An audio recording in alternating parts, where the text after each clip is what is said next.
we with that audio? We were. Oh wow, We were. Again, It happened again. Sorry for the no audio. Didn't realize we were not going anywhere. So welcome to Chatt It Up Sports. We're just gonna kick it from here. We only made it 5 minutes in. We didn't make it an hour and a half in this time. That's great. I'm glad you looked that up, dude. I was like, wait a second. I'm glad you looked it up. Yeah. So no audio. Yep. So welcome back to Chatt It Up. Thanks for watching us. If you were, we're gonna get into some James Franklin. We're gonna do the absolute chaos that is college football. We have a wonderful bet for you that we're going to win you some money tonight, and you're welcome. So stay tuned for that. We were just talking about James Franklin before we realized the audio was just down. Non-existent. Okay. But that's what we got a smart man behind camera for. I would not listen. Don't Hush. We're just going to give you the compliment for like- the second. We'll blame it on our other producer that doesn't exist. It was his fault for not starting it. So Sure. that's that guy. Sure. That's bad, Joseph. It's the one. Also, it's the one time where it's like, oh, hey, let's do a live show tonight. Yeah. And it's like, instead I could have just restarted the recording and been like, oh, guys, that sucks. But like, now we sat here for 5 minutes. And Talking to I mean, if ourselves. anybody could read lips, they probably had a great time. Yeah, for sure. Yeah, that's where happy to have you. So thank you for the lip readers out there. Anyway, so we're talking about James Franklin. Let's rehash real quick. Yeah. Miggy, go ahead. Yeah, I'll be First quick. thoughts. Straight up, I mean, he's going to be able to just have no expectations when it comes to this program. Going to be able to just go in, recruit, get you a nice little blue chip quarterback. His schedule next year, a lot of games are at home. He's going to have them competing year one. God, Blacksburg at night's going to be awesome. Yeah, this is it. His biggest op is what? Mario Cristobal? Like, it's over with. Yeah, Joseph, I'll ask you the same question. Do you feel like because of the volatility of the ACC, he's like, yeah, this is the perfect setup for me? Yes. In a conference full of teams that are fighting to not win the ACC title game, it's what it feels like outside of Georgia Tech. It's going to be nice to have your just like 9-to-5 desk guy, James Franklin, who's consistent and who could come in and provide some kind of stability to Virginia Tech. I mean, like I still don't understand why Clemson doesn't just dominate this conference every year. I don't understand how they've fallen off as hard. Well, I do understand how they've fallen off as hard as they have. But I mean, we could get back to like Beamer success levels here. Yeah. And not saying he would, get a statue the same way Beamer did, but like he win might 8, 9, 10. I mean, he could. Yeah. You win 8, 9, 10 games for 20 years at Virginia Tech. That's a good living. That's a solid living. Yeah. And I don't think it's far fetched. Like it's a pretty solid recruiting area. You're not He's far got strong from like, ties. Yeah. That's been like that was the one thing that kind of tied him to Virginia Tech initially. Is like at Penn State, even he recruits the Virginia area very, very well. Like Good this is football area. Yeah, he like poaches recruits from the ACC to Penn State. Yeah, from this area. I'm just glad that this happened because it felt like early on in the rumors where it was like, oh yeah, James Franklin, Penn State. This feels like it could be like a perfect marriage. Yeah. In my head, I was thinking like Virginia Tech's going to find a way to screw this up and not get potentially one of the best coaches. Because the way this coaching carousel's gone and the extensions, if Lane ends up staying and LSU and Florida and Penn State and all these guys end up having to quote unquote settle for their guy, Virginia Tech could be getting out with a bag. Yeah, stealing James Franklin. I think they did no matter what. I Same. mean, like, yeah, I don't think they ultimately. weren't getting Lane. Like I think this was Virginia Tech's end game. Like this was probably the guy that they circled and said, we've got to get this guy, or we're going to end up kind of in the same spot that we hired Brent Prine. Agreed, and I don't want to imply that I assumed Virginia Tech had any shot at landing Lane Kiffin, but what I'm talking about mostly is just like schools hiring their like 1A target. Yeah, like LSU and Florida, your 1A target is probably Lane Kiffin. It's probably, but you might not get him. If I was Virginia Tech, my 1A target would have been James Franklin. You got him.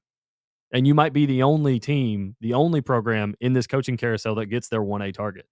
Yeah, because I mean, so Oklahoma State, Arkansas, Auburn. I don't know. I feel like Auburn's a little bit above that, but I think Virginia Tech. I think kind of those three. I think the Arkansas program is a pretty good one, but I don't see it. Yeah. But now Virginia Tech's ponying up this money, and their board is going to be ponying up. I think $229 million. They're going to try to go in. On football now. They understand what they have to do, and I think some of that stems from the Texas Tech model. But here's the problem though: is like Virginia Tech. I think Virginia Tech could pull that off. Virginia Tech could pull off a similar Texas Tech model where it's like, hey, if you ascend your roster and you get a guy that knows how to coach football, James Franklin knows how to coach football, you can become a player. Like, you can become I'm not saying Texas Tech can't win a national championship at some point. I wouldn't pick them to win one this year, but they're far and away the best team in the Big 12, and they'll probably have a solid chance to win a first-round game. Like, Virginia Tech could ascend to there. Yeah, I agree. But versus, like, Arkansas, problem is you pony up $225 million. Congratulations, you've met the bar. Yeah, like you've met what LSU and Alabama and Georgia and all these other schools in the SEC are already doing. So you go to Virginia Tech, you get this investment. It's like, well, Clemson might match you. Florida State will probably match you. Cal's not gonna do that. nah. Like, North Carolina, they might want to. I don't know if they will. Virginia's probably not going to happen. Not unless the Saudis kick it in. Yeah. Please Which, no. hey, we're doing some visits out there, okay? Please no. Question for y'all, like, how do y'all feel about athletic programs that are just like, you know what? We're cool at being bad at football, but we're going to invest in basketball if it's the last thing we do. Like, do you think Arkansas should just do that? I think Arkansas kind of does that. Yeah. They don't do it to the level that Kentucky does. Yeah. But, like, I don't know. I mean, I think some of these basketball programs would love to be in the situation that Kentucky's in, where it's like, hey, occasionally we rip off like a 10-win season in football, and then, we kind of dip down a little bit, but we're good at basketball every year. Yeah. Like, I'm not saying Kentucky fans enjoy that, but I think some basketball programs, some of these historically blue blood basketball programs, like Kansas, I think Kansas feels like a very similar spot. Kentucky's been better at football than Kansas, obviously, but I think they'd love to be able to, like, yeah, occasionally we rip off like an 8-9 win season, maybe 10, and we're like in the Big 12 title game. But once every we're a basketball 15 school. Years, yeah. Well, I mean, like once every 5, because the Big 12 is a little more volatile. Yeah. I think some of these basketball schools will love that. That's the one thing about the Big East is going to be wildly competitive now in basketball, because they're going to be contributing whatever it is, $40 million all going there. So I'm interested to see how much that plays into a factor coming the next 2 years, I guess. The thing about it is like, man, these basketballs, like, even if it's 5% of that money, that's still a crap ton of money for a small roster. I get it's going to cause more issue, but I think it's almost the same when it comes to divvying out your top players. Like, depth's just hard to come by in college football. Same way it's going to be in college basketball. Like, your starting five's great and your starting lineup is great in college football, but you may have some times where you don't have a backup 5-star linebacker anymore at Alabama. Like, I think that's how it's going to be in basketball. Like, you can kind of see it with Carolina right now. Like, we got a stud 5-star. We got the real deal in Caleb. I don't know about some of these bench dudes, but it's like, hey, we're competing. Yeah. But we got our guy, and so you're just gonna have to hit. You got to hit on your starting lineups. Thanks to be the same way in college football. You got to hit on the start. That's exactly what Tech did. But that's a great point about you made about Virginia Tech, because also if they even take somewhat of that Texas Tech model with a really good coach now, it's gonna be so much easier to recruit Virginia Tech and Blacksburg, because there's gonna be so many kids close to home. That's a great location, dude. Oh, Virginia Beach in that area. Yeah, Virginia Beach. You're close to Charlotte. You're not that far away from Atlanta. It's not the craziest thing in the world. Like, yeah, it's a weekend trip, but if you're a parent, you sacrifice and do that. But to me, Virginia Tech's always been one of these programs where it's like, they call certain programs like sleeping giants, where it's like, if they get the right head coach. LSU to me is one of these programs. You get the right head coach, LSU compete for national championships in and every year. In every Virginia sport. Tech, Virginia Tech's not quite there, but they're like I would consider them like, that's a nice little gold mine.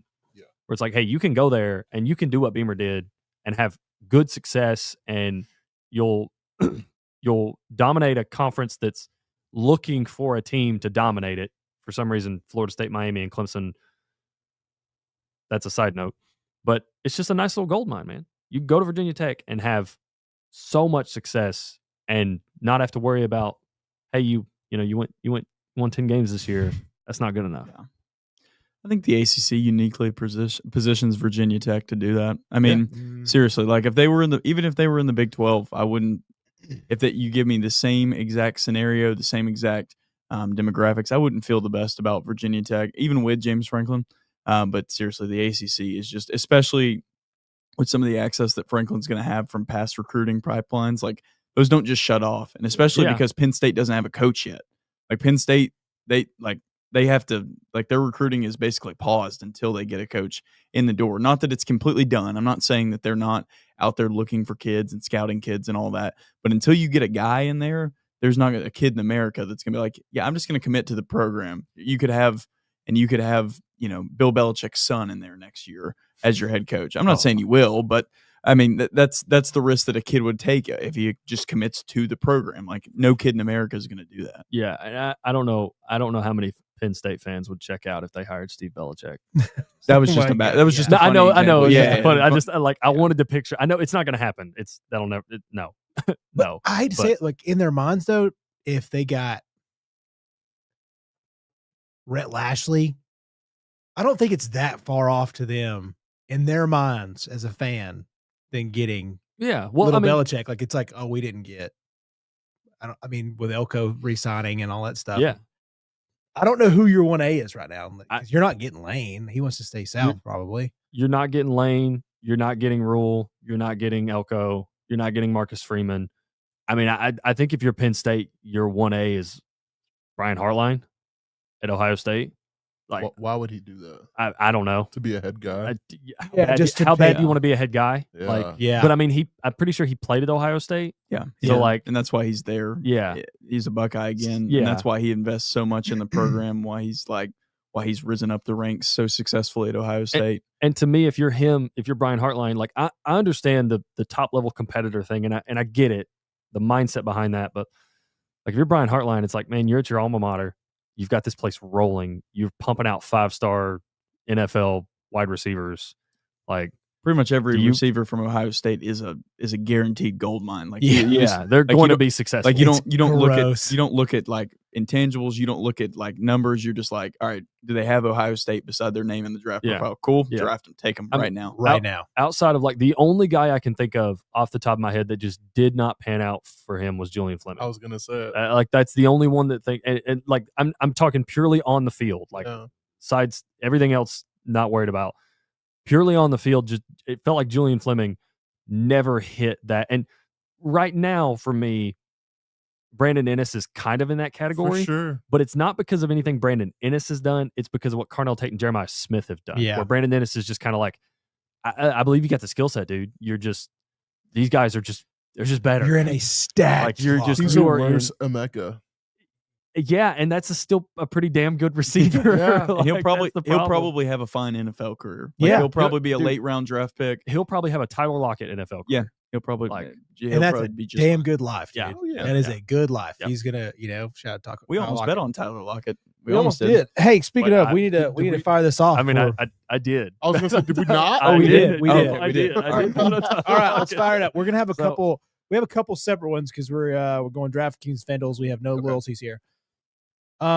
Joseph, do you want to fire off the FanDuel one first? This is for everybody out there for Monday Night Football tonight. So if you're catching this live, let me get my we get my have FanDuel. We got an hour 10 to put this in. Yeah, a whole hour 10. Yep. You can drive to Georgia. You can drive from Georgia to Tennessee, just like Joseph does every time he wants to. I mean, listen. Gamble responsibly. 21 yes, please. 21 and over. Listen. All right. Full disclaimer: if you can't afford to lose it, don't bet it because you probably will lose it. This is purely for fun. Sports betting's for entertainment. Be responsible. That being said, we got a 6-legger tonight that I feel really good about. We don't do the single crap.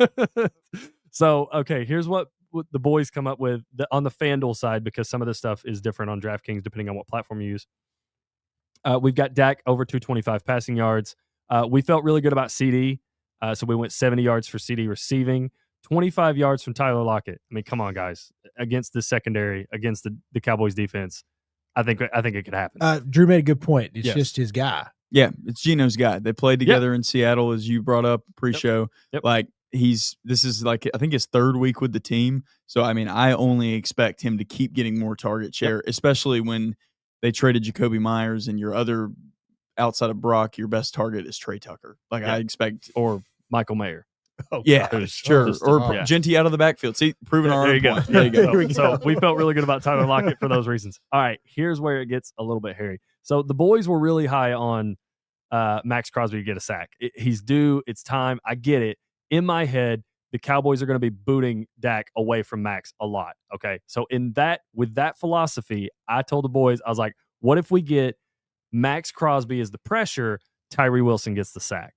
Ultimately, we went with Tyree Wilson to pick up a sack, and then Dak Prescott 5+ rushing yards because, again, booting away from Max Crosby, rolling out, man coverage down the field, there's 5 free rushing yards.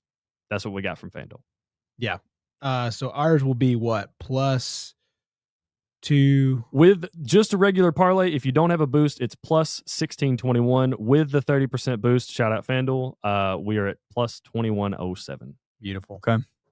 DraftKings edition. And on DK, it is a similar parlay. Unfortunately, there are a couple things on FanDuel that you can't pair with other things. Same thing on DraftKings. So, to start it off, we have a simple CD Lamb anytime touchdown. We follow that up with Tyree Wilson. We're going to believe in it. We're going to rock with Joseph tonight. We're going to squad ride. We do it every week. We have to have a sack in there. And we back it up with something that I have found this year that has been the easiest lick to hit. 1+ Geno Smith interceptions. Oh, yeah. He gets it. He does it every week. He doesn't even mean to. Poor Geno. I think he's got like 12 interceptions this year already. Let's get 13. 230 Dak Prescott passing yards backs us up. We said pre-show we believe in these teams' ability to move the ball. We're not sure about touchdowns, but but I think 20-20. These are two offenses that are going to be able to move the ball on each other. Backed it up with Tyler Lockett 25+ and CD 70+. So two similar parlays. That one is at 2,700 without the boost, 25% profit boost, 33.75 on DraftKings. Look, you're probably not going to win this, but at least have fun with us. Come along for the ride. We've hit 2 of these. I think one Thursday night, one Monday night. We always make these. So we figured we'd add them as a part of the show. We have not been doing these since the beginning of the season, by the way. This is like, we started this like mid-October. Yeah. This was the Rams, 49ers. Whatever. Beautiful. Our first one. Whatever that was. Beautiful. And we kicked off this Yeah. addiction of like, hey, it's we Just got sitting here. time to lose $10 tonight. Yeah. But that won't Maybe. happen tonight. Maybe. Join us. Have No. fun. Don't worry about this game. Nobody's watching this game because they're. I guess you can be a miserable fan, or you can be like us and be degenerates. Yeah. Yay. Just have something to cheer for tonight. yeah, That's what we're here responsible for. degenerates. Yes. Can I be honest with y'all? Yes. Would you add? I'll put Max Crosby in. I All appreciate right. that. All right. I did. I respect. Oh, I forgot to mention also in the FanDuel leg, our touchdown. I skipped the touchdown. Oh, leg. just- the touchdown leg on the FanDuel side was CD or George Pickens anytime touchdown. Nice. Yeah, you just go in there. You got to do a little specialty thing. So it reduces the odds down. I mean, you're welcome to. I think some of us picked like CD straight up. Yeah, we picked C. I love tonight. It's Pickens. I would probably do both if you want an extra little funsy. CD and Pickens both. I think that's gonna be a hitter. But enough football. That's all we got. Let's do it. Yep. We're back to news. Back to news. This one should be quick. Yeah, stay in the NFL. The rampant epidemic of spitting on people. Jamar Chase is our next victim. What the hell is Perpetrator. Perpetrator. Why lie? Anybody have any idea of like why the hell would you lie? Would you admit to that as a grown man? Yeah, probably I think I would because I you have to understand how many cameras are there in that stadium. I just You're lying, aren't you? Ryan Clark said it today on the pivot or whatever. He was just like, from Louisiana, like people like it's just a code. It like honestly, if I were to have a son, I would tell him you never hit somebody first unless somebody spits on you. You beat him to a pulp. I didn't mind Jalen Ramsey. I thought he was pretty tame for getting spit on. Oh no, if I was Jalen Ramsey, y'all yeah. have to stop the game. Yeah, he handled that right. You'd have to stop like spitting on somebody. You spit on the ground. You were saying that I am not more valuable than the ground that your shoes walk on. Yeah. That's disrespectful. Like, it's just against all codes as a man and as a human being. Like, Jamarr Chase is a sucker, bro. And I love his game. Me too. I love everything Jamarr Chase stands for except yesterday. I'm really sad and mad at him. For sure. Hate of the week. Big one. That's one of those too that like I look at Jamar Chase differently now. Yeah, like He for lied. sure. Yeah, he lied and spit. Like he did 2 bad things. Yeah, I don't look at Jalen Carter any differently. No, but he was like, no, I didn't do it, and he spit in his, like near his neck. Yeah, and like looked away and was like, "Nah, I didn't spit on that guy." It was like weird. Yeah. Yeah. I mean, I know a lot of people are probably going to have strong opinions about it in that direction. If I can offer a devil's advocate view, please, I mean, because differentiate ourselves a little bit from the pack that are just going to say, why would you do this? Jalen Ramsey is known to be the most disrespectful corner in the league. No doubt about it. And at a certain point, like, I'm sure something was said. I'm sure when you're in the heat of competition, especially when you're on a bad team, because think about it, athletically, when you guys were on bad teams growing up, it makes everything worse. If Jamarr Chase was up 40-8 in that game or 40-7 in that game, all you gotta do is look up there and point at the scoreboard. Hey, yeah, good job, way to talk, but we're killing you. But I mean, especially with it as elite as we all know, Jamarr Chase is number 1 pick in most fantasy drafts. Probably no doubt number 1 receiver in the league. I think. Like, I mean, I know he's it's been a rough year team wise. That's the devil's advocate view, but you never spit on somebody, especially in the heat of competition, because that's when it gets.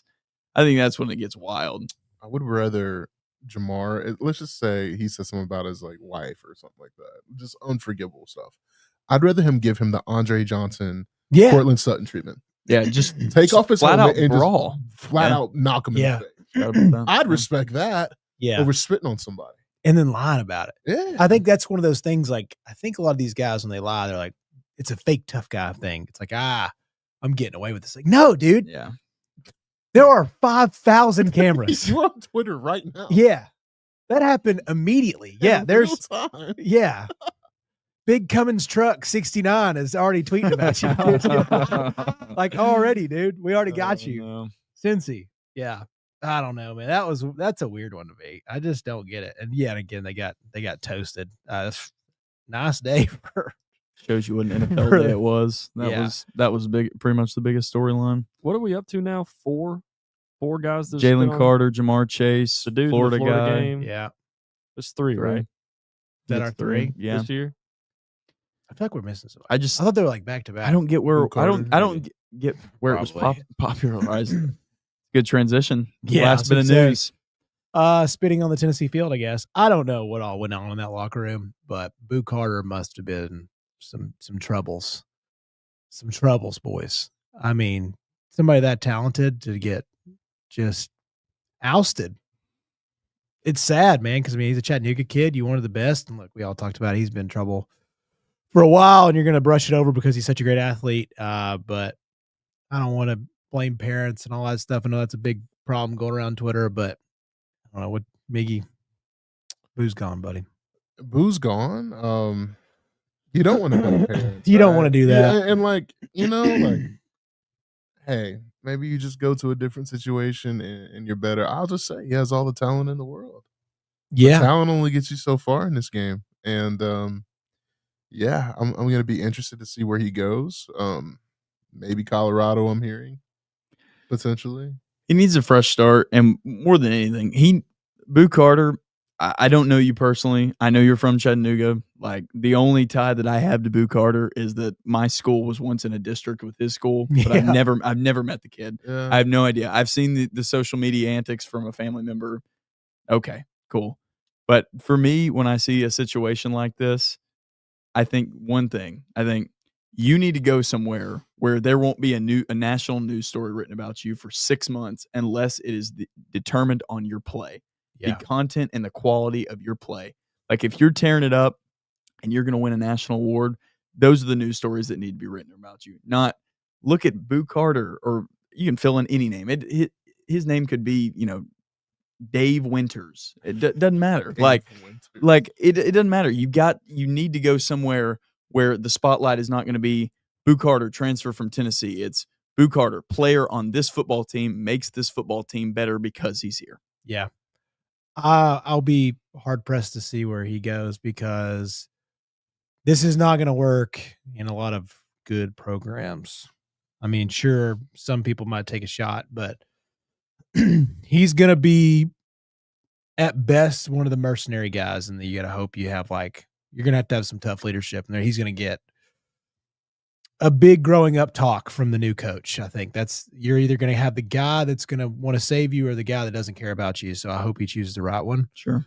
But that is going to be a very, very tough go around. There's going to be some real hard conversations coming for Boo Carter and the family, I believe. Yeah. Can he go to an SEC program? The answer is no, right? Because a lot, I mean, because I take him. Yeah, like a guy like Lane Kiffin is absolutely not going to put up with that. Like, you can listen to Lane talking to that. There's a clip of him in 2023 talking to a D tackle. He's like, "Go read your rights about your mental health." Like, I remember that. Lane's not going to put up with that. So when I think about it, I mean, it's got to be a coach that really cares about him as a person first. It can't be somebody who looks at him as an asset, who looks at him as, this is going to improve my football team. It's got to be somebody that says, all right, didn't work out for you here. Here's what we're going to specifically do to change all that. We're going to rehab this before we even think about getting you on the football field. That's how I look at it. Do I know the specific situation with Boo? No, I don't. I don't know what's going on. I don't know who's more in the wrong, if anybody's in the wrong. But that's how I look at it. I look at somebody's got to care for the person first before they care for the asset to the program. And again, I know we're looking at this from like a bird's eye view, but it does feel like they gave him a lot of leeway at Tennessee, and they did care about him. They tried. Again, we don't know, but this is what we can see and people that read, and we have an idea just from friends and colleagues that work in the Knoxville area and the cover Tennessee. But it's like, man, if you're not going to get that from Heupel and his crew, you got a lot growing up to do. A lot. Because I think we also did the same thing with Nico and parentals there. It's just a lot of issues. And you get a lot of ego in football. I get it. These are premier athletes getting paid a ton of money. So I don't know. We'll see. Boo's best of luck, big dog. He's got a whole city behind him though. Like Chattanooga really loves Boo Carter. Like pound for pound is one of the best football players I've seen since I've lived in Chattanooga. Yeah. Go be a great turnaround story. Yeah, man. Like I wish, and honestly, I don't know if he'll do that. I want him to go to the West Coast. I want him to go somewhere so far away from Chattanooga, Tennessee. Yeah. That he can just reinvigate himself. Yeah. Just become a different person. Yeah. You just make it hard for, go isolate yourself. God don't make him like him, man. No. Like truly, like the boy, I mean, he is so good. So good at all things football. He could play multiple positions. He just has to clear it up. Look, it's just got to be one of those things. It's a maturity process, dude. We were dumb idiots, and we were 18 to 23 years old. For sure. Still in. Yeah, probably true. Yeah, I forgot you're still there. He wasn't alive for 9/11 either. Bro. No, he wasn't. No, he wasn't. God, it gets me every time, dude. He was, let's see. Yeah, he's younger than me. Yeah. Oh, yeah. You can dunk, though. Yeah. Oh, speaking of, let's get some love hate, dude. Let's get to some love hate. Do you have both videos? I can add the other one. Heck yeah, dude. All right. While we're waiting on that, I'll go ahead and get some info. No, we got it. Go ahead, Drew. Nope. All right. Fire away. A little bit unprecedented here, and you can, I'm going to get made fun of here for the people that see this. But my love was this game right here. This is a playoff in the Chattanooga Sports League.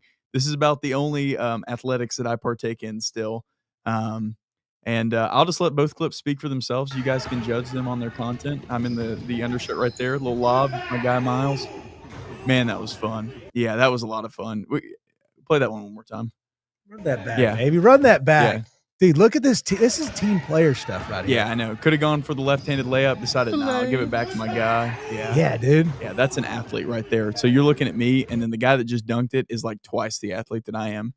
But that was not the only dunk performed. Let's see it, baby. Performed that day.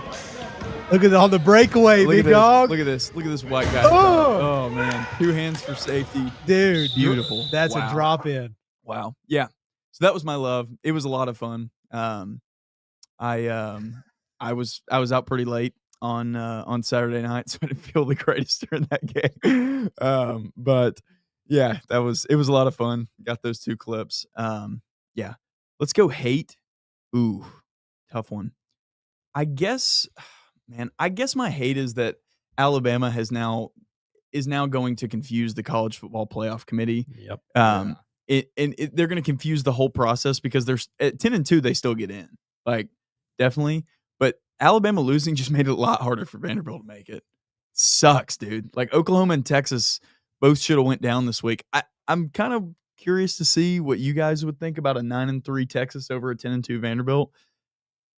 I mean that 9-3 Texas is a win over Texas A&M. So yeah, so that's like a big win. Yeah, it's a big win. I think they still get in over a Vanderbilt, but now that Oklahoma's sitting at 10-2, it ruins everything, bro. So tough for the Doors to get in.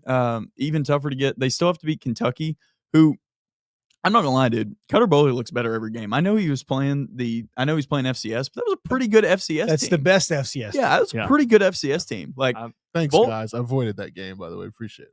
You're welcome. Did you guys? You're welcome. Were you thinking about it? Oh yeah. Oh yeah. He was all over. I was all over. God, dude, why would you do that? Joseph talked me off of it. Yeah. He was like, "Don't do that. Don't do that. Save your money." I had to save myself after I talked him off of what would have cashed. Sometime I don't remember what it was. Something would have cashed last week. And I talked him out of it. Yeah, but yeah. I mean, it's just harder for Vanderbilt to get in the playoff now, which sucks because. Again, like everybody tells me on Twitter, this might be the only year we can. I'm not saying it is. I believe in Clark Lee's building of this program from here. But, I mean, look at all these programs that Chase has got up on this screen that are struggling to get in. Alabama is struggling to get in this year. Yeah. Like, you do not know. Like, Clemson and Florida State are terrible.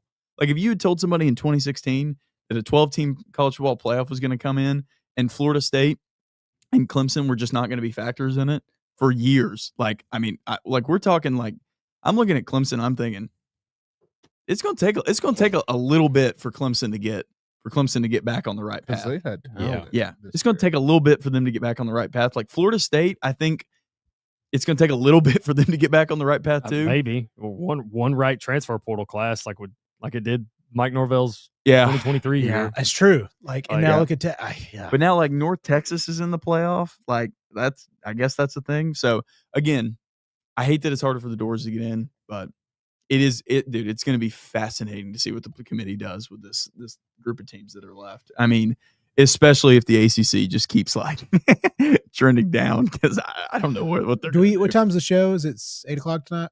It's no, it's 8:00 tomorrow. Tomorrow. Yeah. Well, it fluctuates because sometimes they do it between like basketball games. That's so it right. depends on what's happening Tomorrow's tomorrow big night of night. basketball, so yeah, I think they're doing it. Like sometimes I've seen them do it before at like 9:15 between like I think basketball. I think games. it's like I feel like it's Kentucky and Michigan State's tomorrow night. So I think I can check real quick. Yeah, I think that's probably two. It's in between, but man, right now this is a fun. The Athletic has a really good side on college percentages, like teams' percentage chance to win and get in the playoffs, win conference. Like looking at Ohio State has 57% chance to win their conference. That's the best outside of Texas Tech at 68%. That's how much parity we have. 38% for Indiana, 42% for Texas A&M, which I don't know whether they're a love or a hate. I thought it was funny to see a comeback. So I guess I'll go with my love this week. I loved seeing Texas Tech bounce up even more because that was a setup game, trap game for them to fall off the wagon, big time win over BYU. You had game day, you had all the fun stuff. I was waiting for them to add even more turmoil this week. And like, what if they lost to freaking UCF or like played it close? Didn't happen. Spank it, dude. Good for Texas Tech. Way to rout them. Give me one solid moment this weekend of like, are they good? Are they not good? I think Texas Tech's really good. I do. I mean, yes, I know they got one loss, but guess what, dude? Everybody's going to this year. Think they gave me some solidarity, and I don't know whether Texas A&M's good sometimes. I mean, yes. I don't know whether that was a comeback or just an absolute. Check on Indiana. Like, what about Indiana? I mean, I know they ended up blowing out Wisconsin, but I mean, there was a point in this game where it was close. It was like, very they don't close. look right, bro. I'm not worried. No, I'm not. No, I'm not. I mean, they're 11-0. Of course, we're not worried. They're alady in the college football playoff. It just gives them beatability. A better way to say that is the result of the Wisconsin game has no effect on my opinion of Indiana. Like that does not change my opinion of Indiana. Even though they played this close, ugly Wisconsin game, like I still feel good about them. Like, I still feel good about them. I would not pick them to beat Ohio State. I wouldn't have done that before the Wisconsin game. I will not do that after the Wisconsin game. Not saying they couldn't beat Ohio State. I just would not pick them to beat Ohio State. And that's like, I mean, that's pretty much who they've got left because their last two games are, I think, Purdue and I don't know. No, Indiana's 11-0. They've got one game left. Okay. Yeah. So Purdue, who is what 1-9? They're awful. They're like Boston College, good one-win team. Like I'm dead serious. Boston College, best one-win team I've ever seen. Dylan Lonergan's got a little something. Those guys sold their soul to try to win that game, and it didn't happen. Dude, Boston College. I think the last 5 weeks, if you would just bet on Boston College covering, you would have a substantial sum of money right now. I wished I would have got that one. That was one I was like, man, 18. Some of us may have placed a financial wager. Okay, on Georgia Tech, Boston College, under. And was not even close. Didn't exactly nail that. It was. It was like 58.5, and both teams almost scored 40. I just, philosophy wise, I was like, man, BC's bad. Like I know Georgia Tech's defense is bad, but like I'm thinking ball control. I was thinking like we're gonna play this game in like the low 50s, like 51. No, we blew that out by the third quarter. Yeah. So I do want to give you guys this hate, and it was kind of related to the article I sent to you earlier.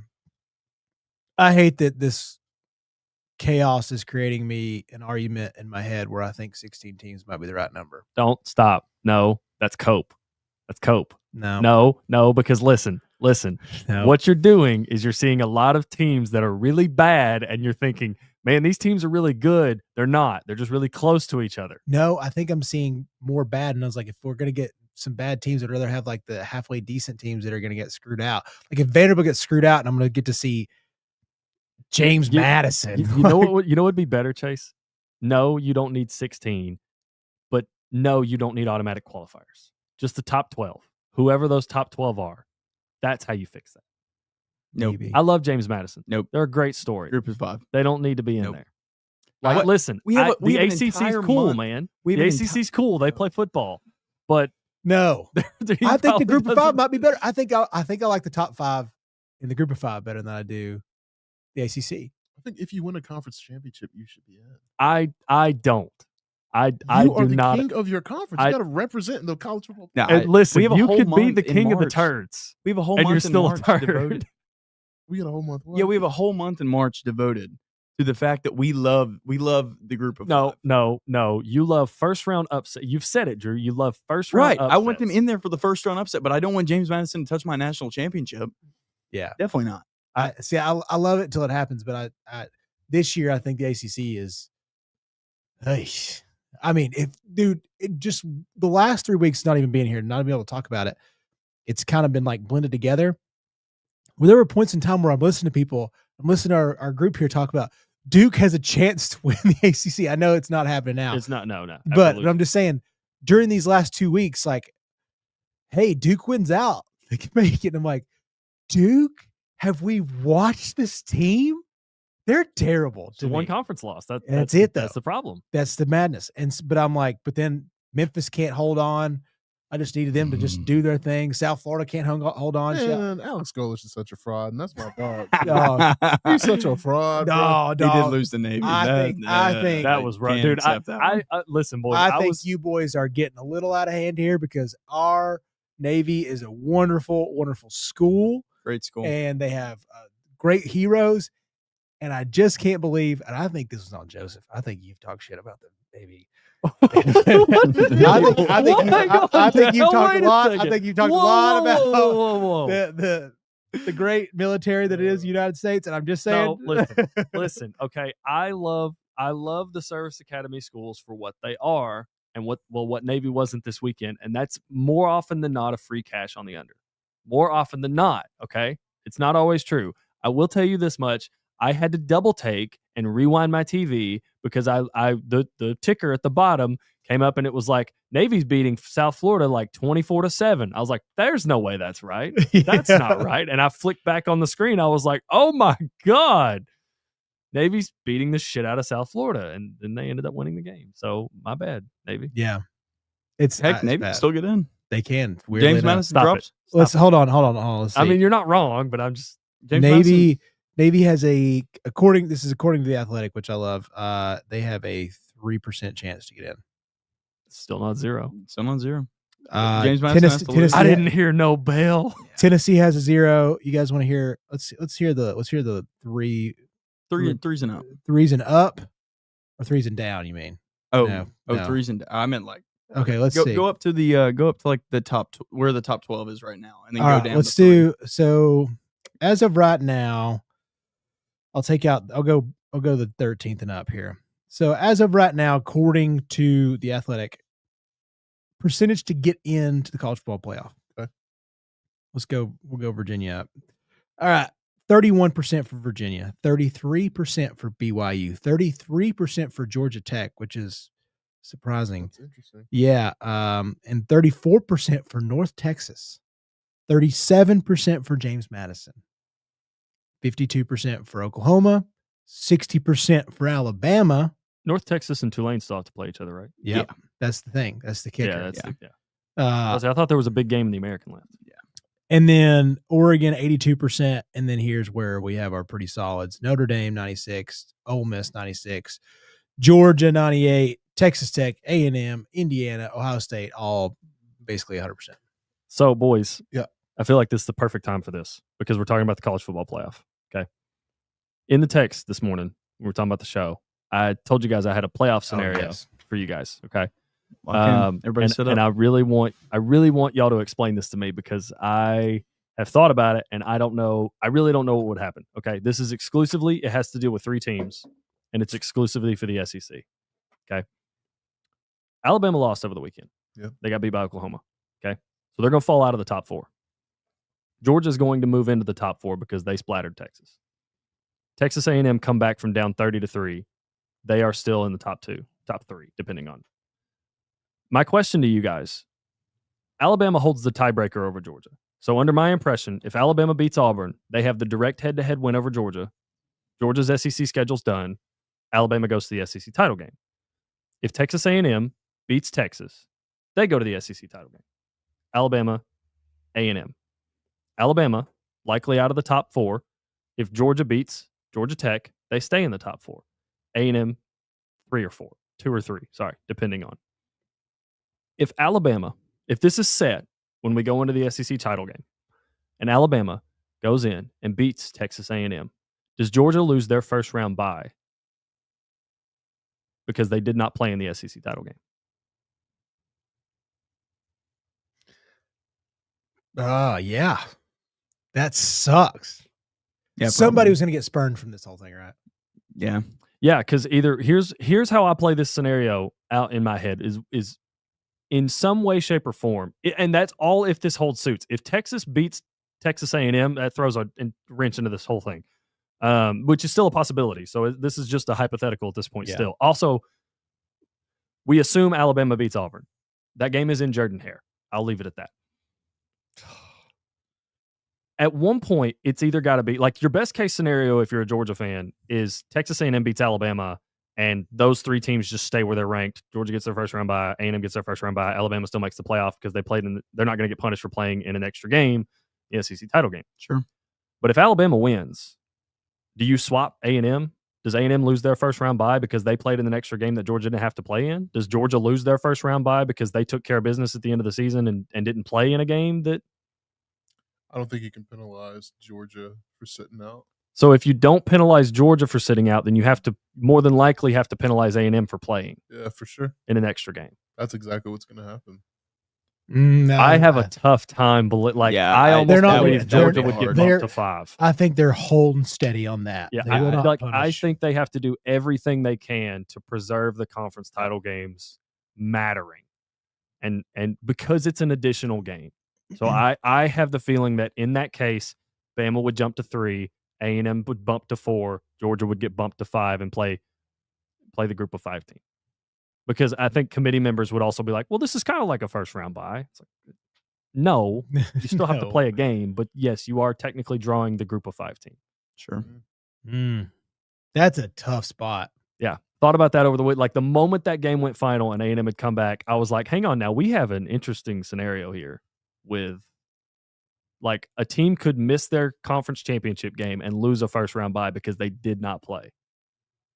Dang. Let me ask you something else on the Georgia line. Yeah. Now that we're talking. Tech beats Georgia. Oh, Tech beats Georgia. Georgia drops. Yeah, like Georgia makes the playoff, but they're not. They're like I don't know if they'll get a home like first round. No, playoff. they'd be a max an 8 seed in my mind. They'd be the 9. They'd find them way. I could almost see them, depending on where Tech's at, doubling up and playing again. Yeah. Tech beats Georgia, but then also Auburn beats Alabama. What happens? So if Tech beats Georgia, Auburn beats Alabama, Georgia goes to play the SEC title game against A&M. And they beat A&M. What happens then? Georgia gets first round bye. And then Alabama. Yeah, I mean you win. Vandy and Oklahoma have a chance. Yeah. We're done, dude. Sorry, not to be. Well, I mean, you'd get bumped because not to be a Vanderbilt downer. downer. That third loss, man, like because that Florida State loss looks.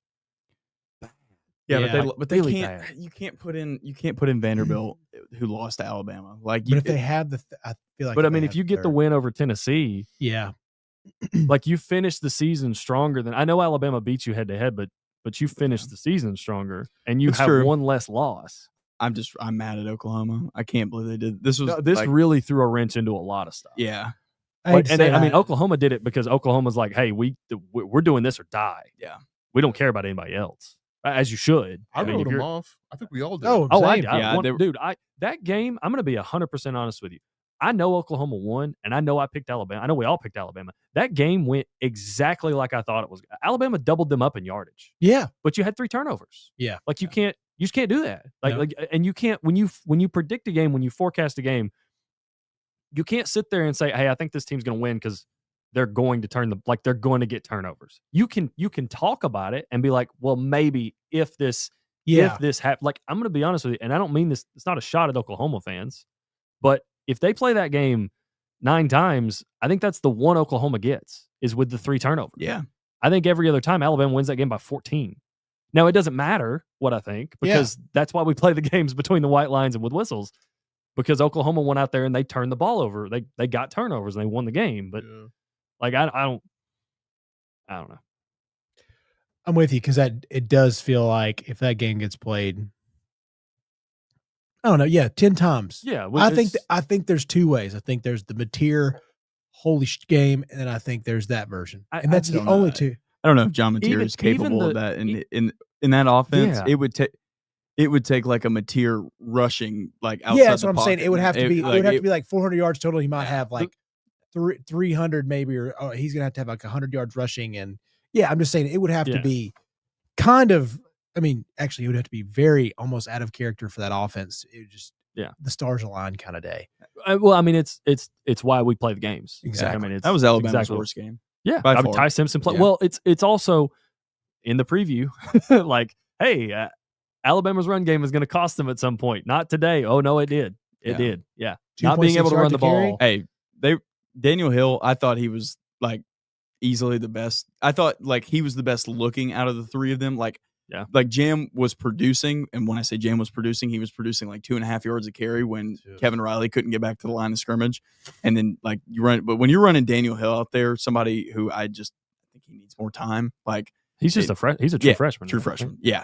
He just looks great for a true freshman. Sure. Like size. Right. But he just needs more time in the SEC, like to develop. He needs more time at practice, more reps. Like, but they were running him out there as like the answer, like late in that game. It was like, no, he's not yet. No, and I mean, again, you can't sit here and be like, oh well, like Oklahoma only won because Alabama, they couldn't run the ball. Alabama hadn't been able to run the ball all year and it hadn't bothered them. Yeah, like outside of the Florida State game, they have not had. They've known this. This is who they are. You're not going to find a run game in the second week in November, like. It's the offensive line, man. At a certain point, it's gone. Like it's just at a certain point. At a certain point, and I think it's fair to assume. And I'm kind of Ty Simpson had looked so good throughout the year, like I'd almost forgotten. It's like, hey, he's still a first-year starter. His stinker's probably coming at some point. Yeah, it happened, and it happened against a defense that was able to take advantage of it. Sure, because Oklahoma's defense is legitimate. That front seven's real. Yeah. Can we stay in the SEC really fast? For sure. Oh, dude, we can do whatever you want to. Breaking from The Athletic, Ole Miss has now given Lane Kiffin an ultimatum to decide if he will be leaving the program for Florida or LSU before the Egg Bowl against Mississippi State. What? So, based off of what I don't read, know if I'd be wanting that. they will not let him play the Egg Bowl if he has not made a decision. So they're basically like, listen, go. Apparently, his family went to Baton Rouge today. Sorry, go ahead. I didn't mean to. No, please. That feels incredibly stupid on Ole Miss's part. Oh, to be like, you're not going to coach the Egg, but brother, you have everything to play. You have everything to play for right now. Like what? Yeah. And even if he does leave, just dude, this figure could it be out. one of the best seasons in Ole Miss history. Just figure it out later. Maybe just like be like, hey, we get it. You're probably too good for us, but let's just figure it out after we, or Yeah, in I the mean, New like, Year's Six. Like, I hope this is one of those Oh, stupid, boy. like bad source videos. Oh, Or boy. maybe they have maybe they do have a good source, but this guy like really missed the mark on this. Yeah, it's according to The Athletic. That's I know, why that's brought it why. to you guys. Yeah, dude, I mean, on 3 of the Athletic, those are the guys I go to. So have the fight at home with your hot girlfriend, not at the bar when she rode with her friends. Nice. Yo, Peace that's out. great Nice. advice. God, 3 claps. She'll on top of peace that. out, dog. Dang, that was a good 3 claps too. Wow. Dang. wow. All right. Well, we were doing love hate. So Malcolm and Joseph. Yeah. Shoot. My love is gonna be for somebody that's going to be the Oklahoma but of the Big Ten. It's for the Michigan Wolverines. Nice. Bryce I wonder if he might right now. and this team to be doing what they're doing, 8-win team. I'm really proud of Sharon Moore. This is not a Jim Harbaugh-led team, although, buddy, the Chargers looked horrific Awful. this past weekend. Oh, that was bad. But I'm just really proud of Michigan and Bryce Underwood. Like I think that they're gonna make things interesting versus Ohio State in a few days because Jeremiah Smith is nowhere near 100%. Listen, man, I have one thing to say to Sharon Moore, okay? And it has nothing to do with what happens the rest of this season because I know what Michigan is this year. If you don't, I don't know who it is. It might be Cam Coleman. Mm-hmm. Get that boy somebody. Please. Yeah. Please. We love Bryce. Somebody. Yeah. It's gonna It's be the Pro somebody. Bryce podcast. Yeah. It's gonna be one of the two big guns out of Alabama because I think Ryan Williams, I know he loves Alabama, but does Alabama love him? I think he'll stay because he's like the whole South Alabama kid, Julio. Like Yeah. I think Ryan's gonna stay. But Yeah. Cam Coleman, buddy, please, I am Highest begging bidder. you. There's so many. I mean, and Go. Michigan feels like the school that would pony up. Yep. For that. Yep. Yeah. yeah. Especially if even if the Ohio State game is close this year, because it should not be. Like when you look at these two teams Realistically, no. on paper, you stack them up beside each other.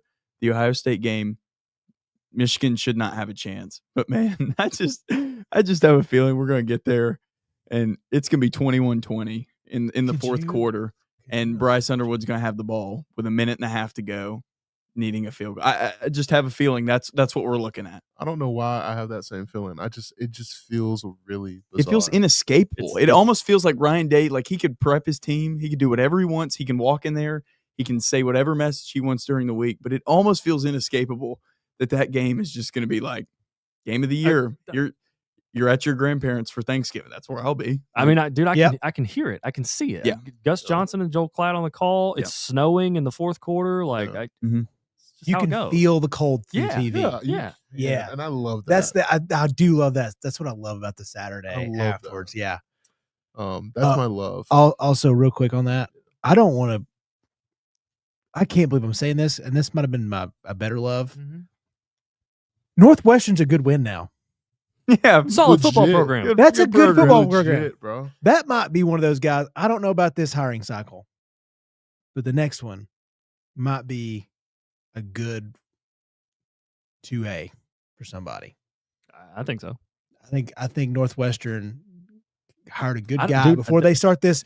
Before they pony up for this new stadium, I think I was- they got a real good guy for it. I was about to say they might be in the racing to keep him with the stadium Yeah. coming with these renovations. Like, Once upon a time, Northwestern was a factor in the conference they were in before the Big Ten. It'd be like a huge Yeah, program. Yeah, goodness, I was probably like 6 the last time they were important. But like seriously, they used to be a 10-win program, like year in and year out. The nerds are on a huge come up between Vandy and Northwestern. I right love now. don't forget Northwestern. about Georgia Tech. man. Georgia Tech. Yeah. Yeah, golly, It's the year of the those nerd. guys are just like those guys are like on the verge nerds for me. We just got to get Stanford to put their shit together. Like, Hey, Andrew Luck's going to make sure of it. That whatever that investment was. Listen, Frank Reich's interim head coach. We knew what this year was. Like, it's Frank Reich.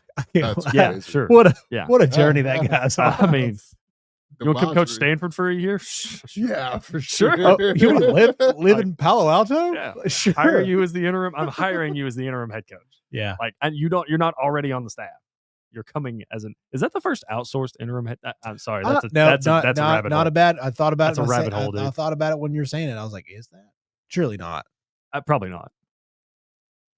I don't know. If anybody knows that, please comment. Drop it in. Please. Yeah, especially with Haynes out for the rest of the year in Michigan. That could be interesting. Yeah. It could be funny. Anyways, go ahead. Hate of the week. I mean, I've said it, repeat like over and over every single Monday. Get Raheem Morris off my team. Thank God, dude. Bro, Finally, we get to talk about this. Bro, like seriously, when I tell Please, you, you guys need to go ahead for a minute. Yeah, You guys have a got to talk moment. it out. Yeah. Bryce Young looks like Tom Brady every single time this man steps foot in Atlanta, Georgia. I've never seen anything like it. We'll never see anything like it. 448 passing yards. Ted McMillan looked like Randy Moss. Bro, like my life in 24 hours, I've lost my starting quarterback. Drake London's knee almost exploded on the field. And this man still has a job. I was looking for this notification today. Like I was on crack. Like I was like, oh my God, why hasn't anybody tweeted? And it's awful. The Atlanta Falcons are a piss poor organization. And I, for one, I might be a free agent in my fandom. Truly, like it's been since 2017. We've been in the playoffs, bro. This jersey fit better in 2017, brother. Yeah. Can I tell you? Listen, I'll let you go, Drew, because I'm really interested to hear your side too. I am not a part of Falcons Twitter because I'm not a Falcons fan, but somehow I found myself on Falcons Twitter this morning. Okay, it was, I mean, all time. One of my favorite tweets though was just 3 photos from Falcon social media page. We have completed interviews of Mike Vrabel, Mike McDonald, and Ben Johnson. And they just put that out there and just left it. And I was like, that hurts. Of course we hired Raheem Morris. We're the Falcons. Like, dude, what? All right. One, I'm with you, Malcolm. I may be just a Bryce Young fan by the end of the year. One of my favorite college quarterbacks. Like, He's awesome, bro. Like he's so good against the Falcons. I can't hate him for it. Like, I don't know, dude. This just feels like the end of the road for like the entire organization. It feels like the Mercedes-Benz needs to blow up. Like, for sure. Like, we're gonna go 3-13 this year because Penix is like when somebody says, "Oh, he may have messed up his ACL," that's not a good sign. Like, he's not coming back. He's not coming back. No. We're not getting Michael Penix back. So we now have Kirk Vimber in full swing. And the 2 times we've seen Kirk this year, he looks done. Like, finished. He didn't even look like he's a little washed. Like, I would take Carson Wentz over him right now. Like, at least Carson Wentz can push the ball down the field. There is no pushing the ball down the field with Kirk Cousins. And we don't have a first-round pick because we wanted James Pierce Jr., and he's done. He got a sack yesterday. Oh, did he? Yeah, He's been amazing, bro. Yeah, but like, not should have seen this coming. Like, they jumped the gun. There's a case for this Falcons team that's 3-7 to be like 6-4 and in position for what is that, 6-5, and it's not like a hard like leap. And if they lose to the Saints next week, I'm not talking about the Falcons for the rest of the year on this podcast. If they lose to the Saints, I don't care that's in New Orleans.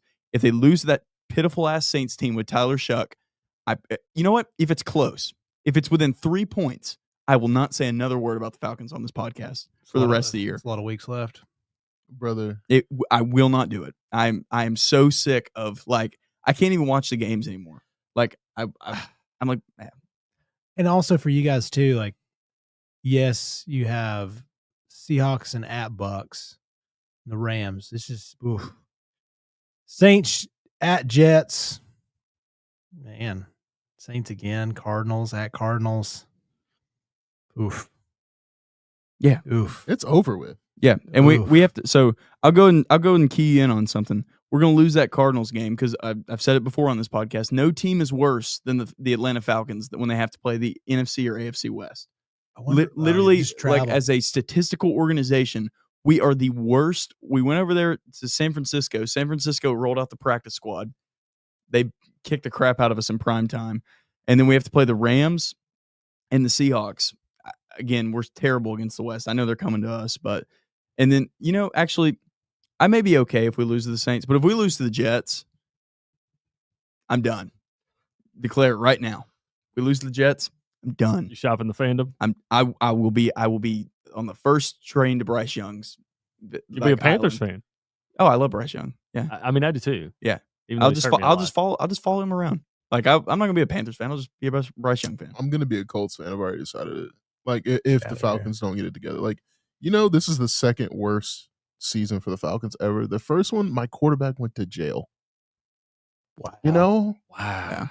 Like this is where we're at right now. I can't think, seriously, at least during the Matt Ryan years, there was we were consistently mid, or we were just a little bit consistently above average.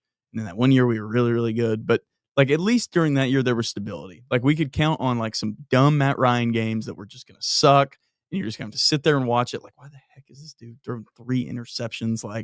What are we doing? But at least we could count on the fact that Matt Bryant was going to go down there and he was going to kick a 50-yard field goal. And it would go in. Yep. Or you'd get some crazy 250-yard Julio game. Yeah. Which was just Julio full entertainment value. Yeah, you guys had amazing entertainment value there for a Matthew while. Thomas Ryan carried my childhood, bro. I'm sitting here about to get teary-eyed. Because it's just these boys don't care about nothing. No. They don't care, bro. 2017 is such a long time. Yeah. It's every single Sunday, I go to Publix, get some chicken, get a sandwich, and watch these boys. You know how many Sundays I've done that and just want something good to happen? Yeah. They suck. And the whole year I've told myself, at least I'm not a Titans fan. I think I'd rather be a Titans fan. On everything, because at least you've seen success. I mean, no. Not that they've seen success, but this year, one team's in a rebuild. The Titans didn't expect to be good. You expected them to be pretty. Well, here's the thing: is you're just it's unwatchable now. I don't even have them on full time. It's mostly red zone. That's where you're at as a Titans fan, and it does suck. But I see what you're saying. At least you guys had expectations. Yeah, real expectations. I thought this I really did with adding the defense and the consistency of the offensive weapons that were coming over. Drew, how many guys play offense? Huh? How many guys play offense? 11. All right. We have 7 first-round picks on offense? Yeah. How the hell are you so bad? Yeah.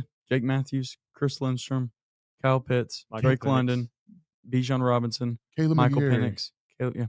7, bro. And think about it this way. I don't know how, when you watch Bijan, when you watch Drake, I don't know how many people you're taking over. Dude, those Drake guys. London is a top 3 NFL receiver. And people don't know it, bro. Unbelievable. And to watch Bijan move the way he moves, he's not Jonathan Taylor. And I don't know if he's not last year Saquon, but dude, there's not many guys better than that. I'm over it. I'm over it. Listen, not side change it, but I mean, you brought up Drake London.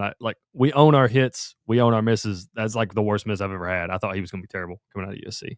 And he's been so phenomenal, good. dude. He's so good. It makes no sense to me how. It makes no sense to me how. He's not a good route runner. Don't get me wrong. He's just fast and he catches everything. He's a huge body. You're fast and physical. He's a you're a receiver. Mike Evans to me.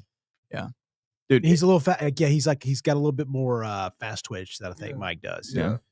Where Mike's just. I think Mike's so crisp. Too. And again, I say this is no fast twitch muscle fibers left, but I don't want to act like we're up there, but it's crazy. You guys have, it's such a weird roster, and I hate to say it. Penix was just a problem too. He just wasn't that good.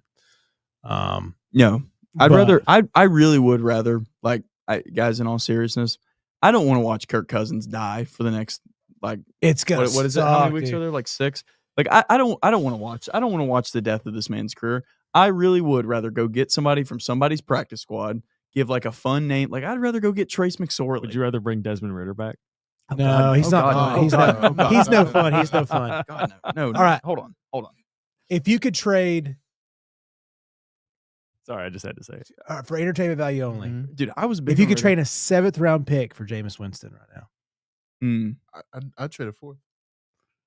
Pure entertainment value. Yeah, get Jameis Winston, like Flacco, like just Flacco's somebody that can move, like at least somebody that can move the ball down the field, because Kirk Cousins can't throw the ball anymore. Listen, what about when I tell you if Arthur Blank really cares, put Shador in the Benz. I promise you, it'd be sold out. It'd be sold out, boy. You'd have hookahs.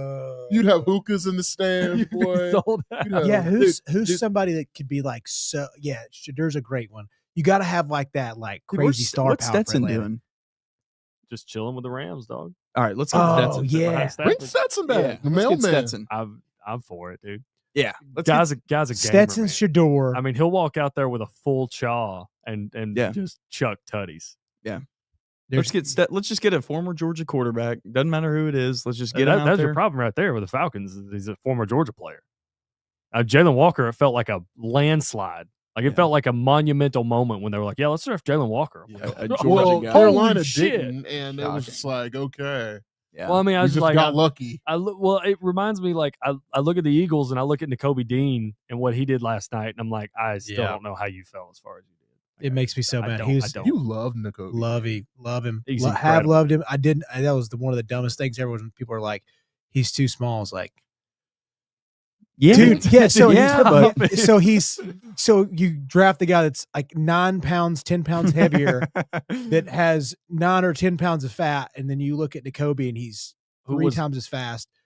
The best instinctual linebacker I've seen in college, and I don't know how long. Was also like a mechanical engineering major. So he's brilliant. I was like, so you have like the smart leader that's also a freak of fucking nature, dude. Dude, everything I ever needed to know about N'Kobe Dean, I found out in the 2021 National Championship game when he chewed out Quay Walker. Yeah, for his when he chewed him out right there. I'm like, that's your other starting linebacker. Quay's like, that told me everything I need to know about N'Kobe Dean. I was like, that right there. Just when you get draft interviews, just play that clip.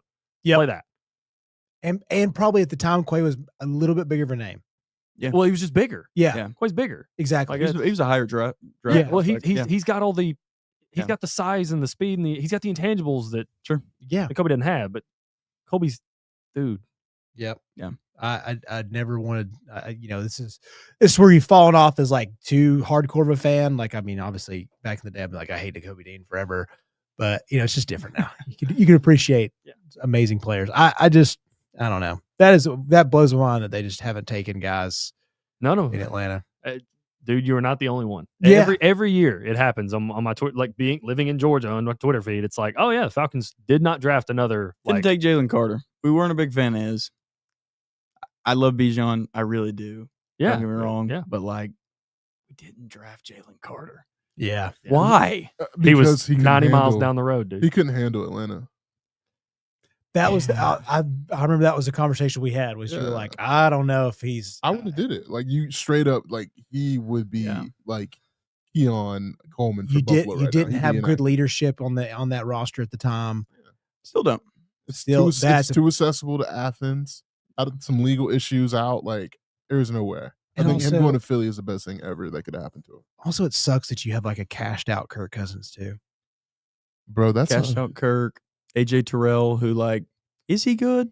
Is he worth all the money you pay him? Yes. I don't know. Like, he's better than the rest of our corners. I'll give him that. Like, but he takes a lot of salary, and then quietly Jesse Bates has done nothing. He's gotten worse. Nothing this year. Like he won. Like when he first signed, I'm dead serious. Jesse Bates won us 2 games by himself. Yeah, he was the best safety in the NFL. With pick sixes, and now I feel like he's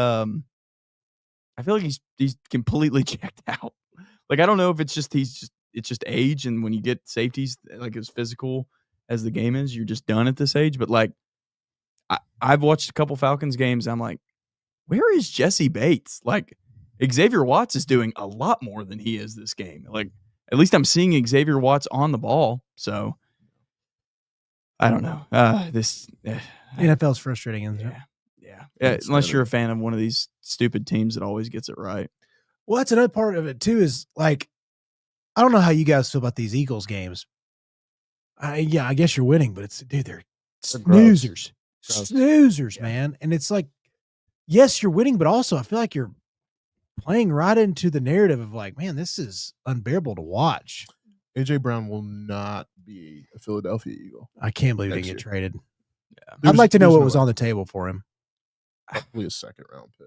I'd like to know who was interested in it. Yeah, Oh, that would be my I- that'd be my question, because what he just said about Jalen Carter, why the Falcons shouldn't have taken Jalen Carter, that's exactly what I would have thought if my favorite NFL team would have traded for AJ Brown. Like, I don't want him here. He doesn't need to be here. Oh, like, I know. No, Who would you say? I think he would put that man on the Chiefs.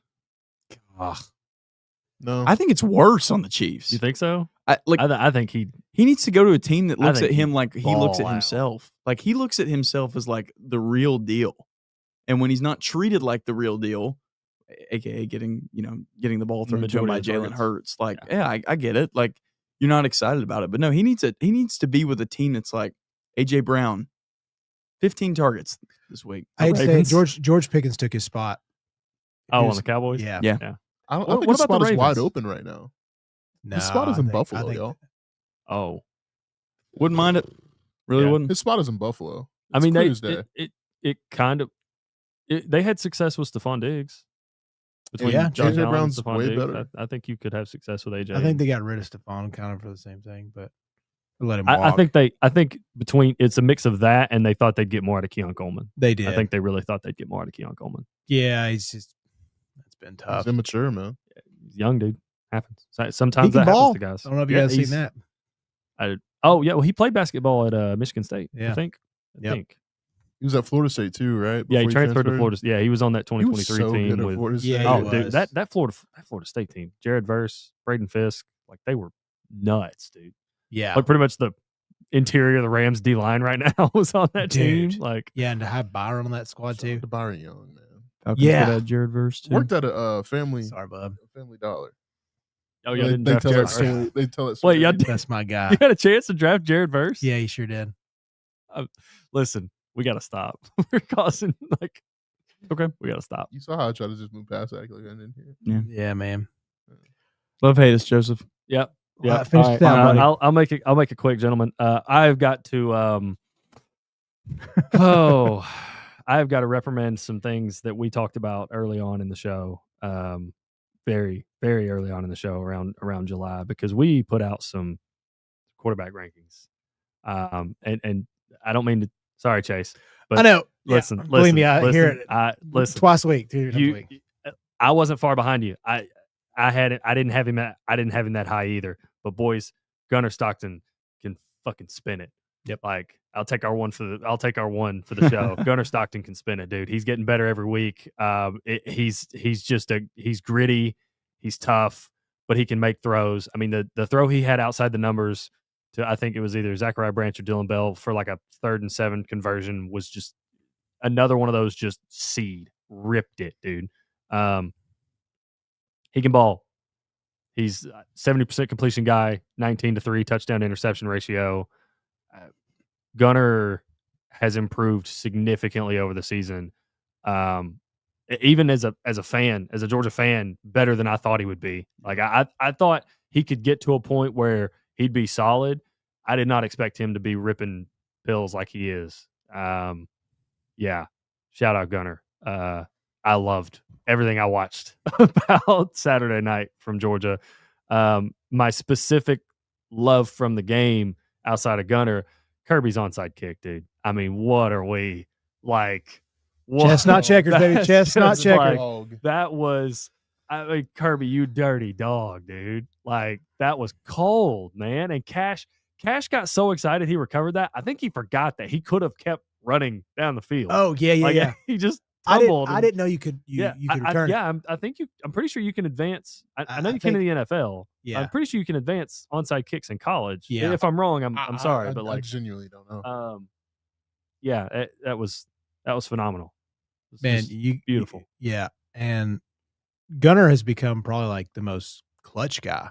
I know people were trying to give it to Mendoza. I get like he made that throw, but also like he didn't have the greatest game against Penn State. Yeah. It was fine, But dude, every big throw that he's got to make, I got to give Bobo a lot of credit. I think a lot of that dude. stuff, his schemes and their timing has been unbelievable. That was my thing. It's Tennessee was like, Gunner had to make one really great throw, and he did that. Don't get me wrong. But I thought everything else was just so fast, so on time.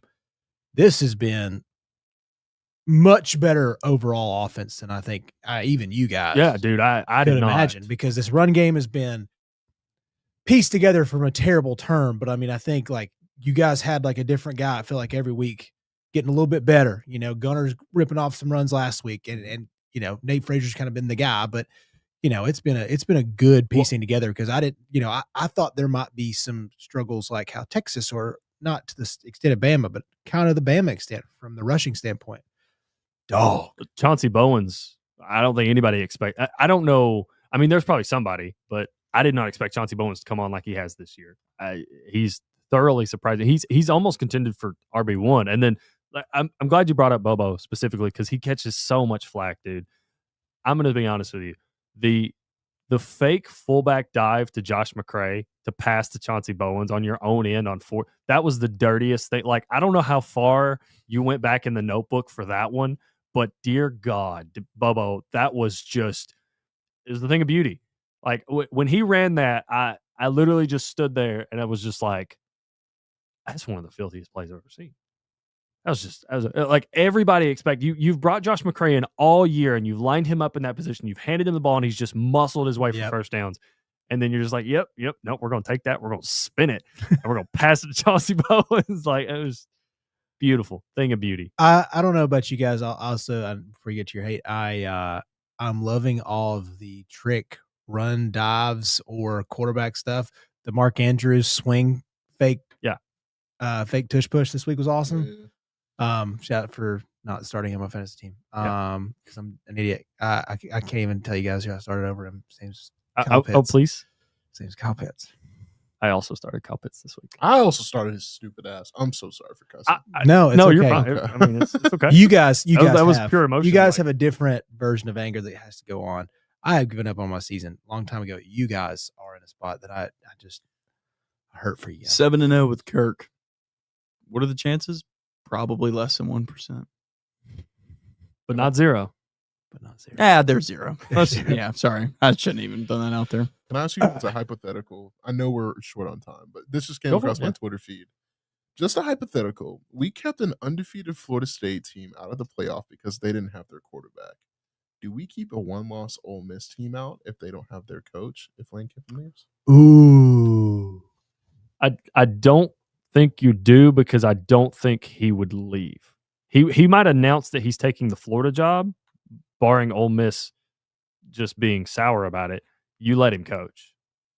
All right, in the scenario that he's not on the sideline. Let's say the ultimatum's like real. Yeah, what if it if the ultimatum is truly true and he's like, yo, I'm going to LSU.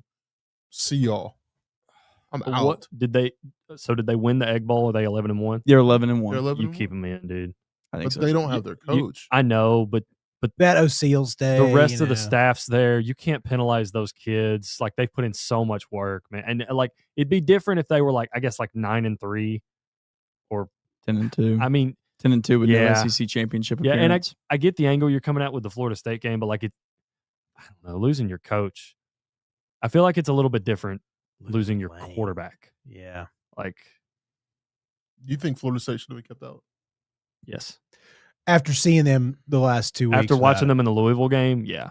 Yeah, you could just tell you're like, this is not. Jordan Travis was one of the biggest difference makers I've ever watched in college football. Yeah. And it sucks because I think that happened against like Tarleton State. Like, it was North Alabama, wasn't it? Yeah, North Alabama is who it was. That may be wrong. I don't want to speculate. I don't want to make a false assumption, but I feel like that was one of those like, why the heck do we keep playing him? Well, they weren't winning by a lot. So, I mean, it was early on. Yeah. But it's just one of those things where it's like, obviously hindsight. Oh, yeah. That's hindsight all it is. Exactly. All it is. All right. Your hate. It was actually the scenario I posted to you guys. Oh, yeah. Because I am of the firm belief in that scenario, if that happens, Georgia would get bumped out of a first-round bye for not playing a 13th game. And it kept me up a little bit because I was very, very stressed. Now, again, that requires several dominoes to fall. Sure. The biggest, in my opinion, being A&M beating Texas, because I think that's the hardest remaining game out of those three teams' schedules. Because Auburn, I mean, I thought I could count on their defense. They went to Vandy and had 40 dropped on their head. Georgia plays Georgia Tech. That's a tough game because it's a rivalry, but they're not playing it at Tech. They're playing it in Mercedes-Benz, and the way Georgia Tech's defense looks right now against the way Georgia's offense looks right now, I think I picked Georgia to win that scoring race if they do get into one. So, like, Texas and Texas A&M is where that falls, and the way that Texas has looked, I could see Texas A&M winning that game, and then, of course, fumbling it away in the SEC title game. But yeah, that was my hate for the week, is that this is a possibility. It's a possibility that Georgia could have a first-round bye and get bumped out of it because they did not play in the SEC title game. That's going to be so gross. So gross. Anything else you boys need to fire away before we get out of here? Best of luck to anybody that told the parlay. Yeah, best of luck. Because Monday football is about to kick off. Yeah. Yes, it is. Yes. And go football. Also, shout out to all the coaches for getting absolute bags right now. Holy crap. Mike Elko extension. Matt Rule extension was very nice to his family. Just get in the coaching realm. Yeah, just start coaching a Pee-wee team. Yeah. Like just invest in your future. Like, yeah. Maybe you're good at it, maybe you're not. But if you are good at it, like if you are good at it, you'll make a lot of money. Yeah. If you're not good at it, you could make even more money. Yeah. Yeah, the way my daughter just got to fake it for a few years. With the way my daughter's eating right now, we might be playing football, so I am I'm on the coaching front. I'm putting my name out there for hire. Yeah. So, hey, Ray County having great success right now. Adding one Chase Green to the lineup. I'm just saying. Can't win in the playoffs. Yeah. They need a winner. As of right now, I have been kicked out of Upward because I've been too good as a coach. I am 3-0. I am 3-0 in high school coaching, and I have coached. At one time, and Drew can attest to this, I was a national championship track coach and fishing coach. That is true. I mean, these sound like the makings of the next Atlanta Falcons head coaches. Right now. So I'm sorry. I'm sorry. How many people can say that they've coached? Well, if you've coached football, it'd be 4 sports: track, basketball, fishing. Wow, and football. At all levels. I've coached. He's a collegiate track and field coach, collegiate fishing coach. During my time as an interim coach, I made it to a national championship. Yep. Despite that being the only thing that I did there was just driving my kids up there. Hey, national championship? Just saying, went to the national championship. You did it. I did it. And some GA from some school and wherever. They're dreaming about went that. to a national championship. They're dreaming about that. Like, yeah. Own that. So here we are. Shout out to Edamo and dang, I'm playing other kids' name. Anyways, love you guys. We out. Like and subscribe all the podcast things we do. Much love. Good to be back. I'll be out again Thursday, boys. So love you guys. We'll hold it down with the core 4, baby.